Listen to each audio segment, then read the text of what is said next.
ఈ క్షణంలో నువ్వేం చేస్తున్నావు ఆ పని మీద ఫోకస్ చెయ్యి, రిజల్ట్ నీ చేతిలో ఎలాగో ఉండదు, రిజల్ట్ గురించి ఆలోచిస్తే పని జరగదు అనేది నాకు ఎక్కువ నమ్మకం.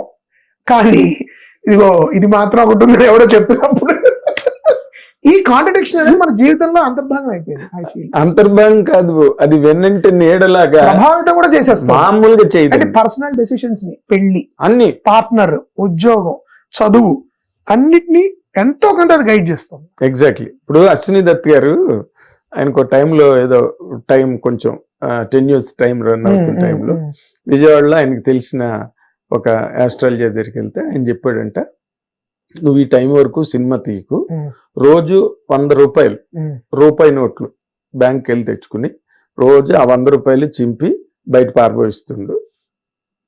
ఆయన ఇంటర్వ్యూలో చెప్పారు అది. ఆయన చేశారంట అలాగా. అండ్ తర్వాత ఆయన చేసిన సినిమాలు, డిస్ట్రిబ్యూషన్ చేసిన సినిమాలు కూడా, తీసిన సినిమాలు కూడా చాలా దారుణంగా దెబ్బతిన్నాయి. ఆయన మాట వినలేదు, నేను ఉత్సాహంగా తీసాను, దెబ్బతిన్నానని చెప్పి ఇంటర్వ్యూలో చెప్పారు.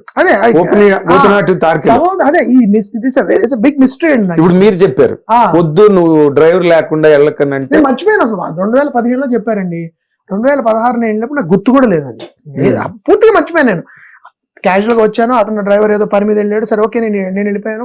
పోస్ట్ ప్రొడక్షన్ మీరు ఆ మూడ్ లో ఉన్నారు. నేను మా ఫ్రెండ్ బాగా గుర్తు విందా నా కెమెరామెన్ మోహన్ నువ్వు అసలు ఫేస్ బాగాలేదు, నీది ఎగ్జాస్ట్ అయిపోయావు, నువ్వు పోనీగలవా, నువ్వు డ్రైవర్ లేడా అన్నాడు. ఇమాజిన్, నేను లేదు ఒక అరగంట వెళ్ళిపోతాను, మా అమ్మాయిని నేను డాన్స్ క్లాస్కి తీసుకెళ్ళాలి, I go, it's okay, drive చేసుకుంటే నేను వచ్చాను కదా వెళ్ళిపోతానన్న. బేగంపేట ఫ్లైఓవర్ దిగిన తర్వాత ఒక్క నిమిషం బ్లాంక్ బ్రెయిన్, ఏమైందో నాకు గుర్తులేదు. అదృష్టం ఏంటంటే ఎవరు లేరు నా కారు ముందు, ఎవరు లేరు. పెద్ద సౌండ్, మెటల్ పగిలినప్పుడు ఎలాంటి సౌండ్ వస్తుంది సార్ అంటే ఐ విట్నెస్ తర్వాత ఒకటి చెప్పాడు, అది ఎంత ఫాస్ట్ గా గుద్దారంటే బహుశా మీరు నిద్రపోయినప్పుడు కాలు ప్రెస్ చేసి ఉంటారు సార్ యాక్సిలరేటర్ ని, so it went and hit. అంటే అసలు నేను ఆ ఫోటోలు చూసి మా నాన్నగారు భయపడిపోయారు. మా డ్రైవర్ అదో పని ఏం చేశాడు, సార్కి యాక్సిడెంట్ అయింది సరే ఈ కార్ ఫోటో నేను మా నాన్నగారు ఫోన్ చేసి, నాన్నగారు నేను బాగానే ఉన్నానంటే, మా నాన్నగారు లేదు వీడు అబద్ధం చెప్తున్నాడు, వీడికి ఏదో అయ్యింది అని ఈ started crying on the phone. నేను బాగానే ఉన్నానండి బాబు అని చెప్పి తర్వాత వాడికి తిట్టా నేను.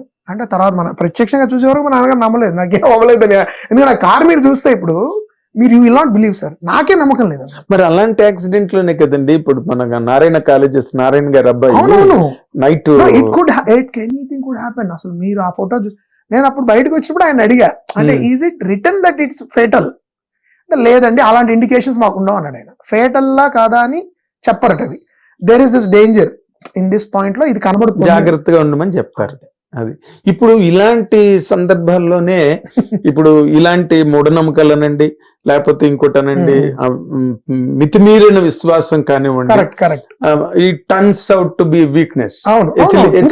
నేను అప్పుడు అమ్మో నేను చెప్పింది నిజమైందని చెప్పి ఇంకా ప్రతిరోజు నేను చూపించుకోవడం మొదలెట్టాను అనుకోండి, life becomes you become a slave. You will become slave and it becomes your Achilles heel. And Achilles heel రెండేంటి పొరపాటు మన ఎక్స్ప్లాయిట్ చేయడానికి బోల్డంత మందికి మనకు అవకాశం ఇస్తుంది. అదే ఇప్పుడు వేణుస్వామి గారు ఇష్యూ అదే కదా. అదే చాలా, అంటే మీకు అదొక థిన్ లైన్ అయిపోయింది. ఇప్పుడు మా మామయ్యకి ఒక ఆయన చాలా క్లియర్ గా, మా మామయ్యకి చాలా ఏళ్ళు పెళ్లి అవ్వలేదు, తను చేసుకోవాలా, తర్వాత ఈ డిసైడెడ్ టు మ్యారీ.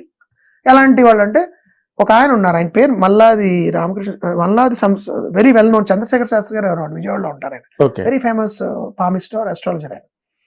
ఆయన చెప్పారు, ఆయన ఎంత మీకు ఇలా ఫలానా ఈ హైట్ లో ఉన్న అమ్మాయి వస్తుంది, ఆవిడ ముక్కు ఇలా ఉంటుంది, మీకు పుట్టే పిల్లలు ఇద్దరు అబ్బాయిలో పుడతారు, ఇద్దరు ఇలా ఉంటారు ఫీచర్స్. అంటే మా మాయ అసలు అలాగే అంటే ఇప్పుడు అప్పుడు ఎవరు దొరకలేదు, సంబంధాలు కూడా ఏం లేవు, పెళ్లి సంబంధాలు కూడా. ఇలా ఉండే అమ్మాయితో మీకు పెళ్ళి అవుతుంది, ఇలా ఉండే ఇద్దరు పిల్లలు పుడతారు, ఇద్దరు అబ్బాయిల ఇవన్నీ చెప్పారు ఆయన. నాకు అవన్నీ మిస్టరీ.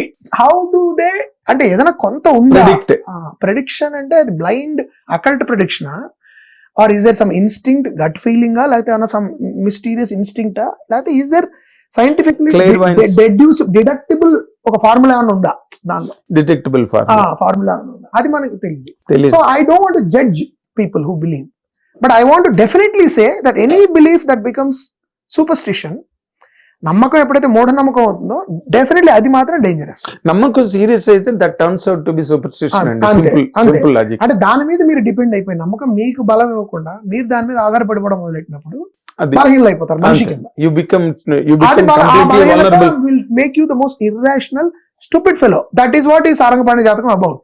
ఓ అది హాస్యరస ప్రధానంగా చెప్తే సరదాగా అందరికి అందరూ ఎంజాయ్ చేస్తారని. మీరు అసలు మీరు మొట్టమొదటి మిమ్మల్ని అభినందించాల్సిన పాయింట్ ఏంటంటే అసలు ఆ సారంగపాణి అన్న మాట అసలు విని అవును విని అవును దశాబ్దాలు అయింది. అవును ఎందుకంటే పూర్వం ఎప్పుడో 50s లో అవును 60s లో అవునవును సారంగపాణి అని పేరున్న వాళ్ళు ఉండేవారు. ఇప్పుడు ఉన్నారు, తక్కువ మంది కనబడుతున్నారు. అసలు మీ హీరో తప్పితే ఎవడు కనిపించలేదు నాకు. ఇద్దరు ముగ్గురు ఏమో నాకు ఎప్పుడో ఒకళ్ళు. మొన్న నేను త్రివిక్రమ్ శ్రీనివాస్ గారి సినిమాలో ఐ థింక్ గుంటూరు కారంలో అనుకుంటా, ఆయన పేరు ఏంటి, మన మురళీ శర్మ గారి క్యారెక్టర్ పేరు సారంగపాణి. అయితే మీకు ఎవరు అన్నారు ఆ మాట, నేమ్ ప్లేట్ ఉంటుంది ఇంట్లో, ఇలా నేమ్ ప్లేట్ ఎస్టాబ్లిష్ షాట్ చూసినప్పుడు సారంగపాణి ఏదో ఉంటుంది, సిఏ చార్టెడ్ అకౌంటెంట్ ఏదో, మీరు చూడండి ఆ సినిమా. నేను చూసి హే పేరు పెట్టారు పాణి పాణి అంటూ ఉంటాడు. మన ఆయన పేరేంటి, మన పేర్లు గుర్తురాడు, ప్రకాష్ రాజ్ గారు పాణి అంటూ ఉంటారు ఇతన్ని.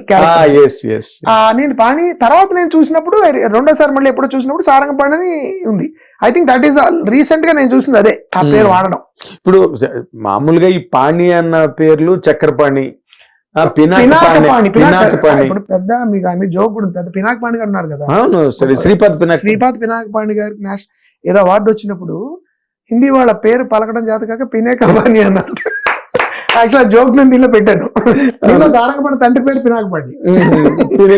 పినాకం ధరించిన వాడు అది శివుడు. సారంగపాణి విష్ణు.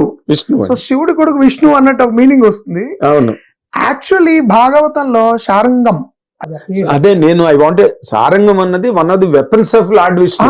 అది రాయడం కూడా ఆయన ఎలా రాశారు, శారంగం మనం ఇప్పుడు అది కింద ఒక రకమైన ఇంగం, అది ఇదో రకమైన ఇంగం. అది మామూలుగా వికృతి కింద మనకి మామూలుగా వ్యవహారికంలో సారంగం అయిపోయిందండి.